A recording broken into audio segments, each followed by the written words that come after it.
আসসালামু আলাইকুম। আজকে শেয়ার করব মিরপুরে দ্য বাবলসের কিছু হিস্ট্রি। আমার বাসা থেকে দ্য বাবলসটা দেখা যায়। আসলে মক্কার মানুষ সস্তায় না, প্রায় 1 থেকে 1.5 বছর পর আমি দ্য বাবলসে আসলাম আমার বাচ্চাকে নিয়ে। এখানে পরিবেশটা আপনাদের সাথে শেয়ার করার উদ্দেশ্যেই আজকের এই ছোট ভিডিও। আশেপাশের এনভায়রনমেন্ট এবং পরিবেশ আমার কাছে খুব ভালো লেগেছে এবং বাচ্চাদের অ্যাক্টিভিটিসের জন্য তারা অনেক কিছুই করেছে। এখানে আছে সুইমিং পুলে জনপ্রতি 450 টাকা করে লাগে।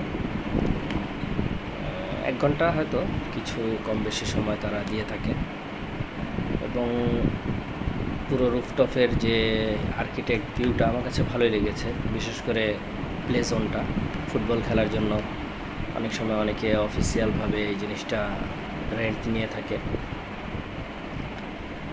দিনের শেয়ারিং শেষ, এখন আপনাদের কাছে শেয়ার করব সন্ধ্যার কিছু মুহূর্ত।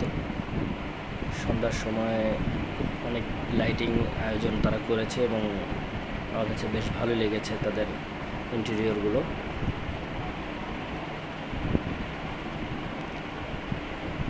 বাতাসও ছিল সেদিন খুব, আর এমনিতেও বিকালের দিকে একটু বৃষ্টি হয়েছিল।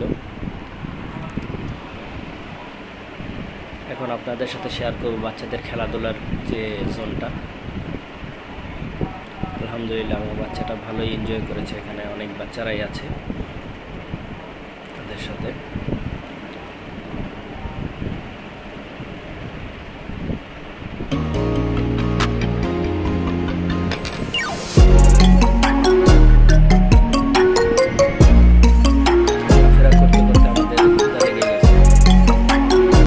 খাবারের অর্ডার করলাম।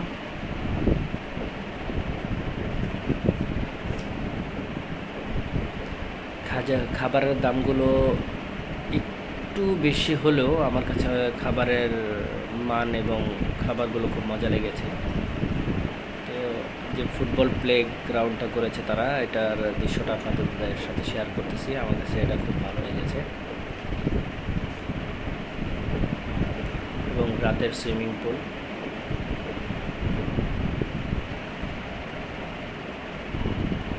এই ছিল মূলত আজকের ভিডিওতে আপনাদের সাথে শেয়ার করাটার উদ্দেশ্য ছিল, তাই একটা ছোট ভিডিও করলাম। আপনাদের কেমন লাগলো জানি না, বাট শেয়ার করতে চেয়েছিলাম। ওকে, আল্লাহ হাফেজ, আসসালামু আলাইকুম।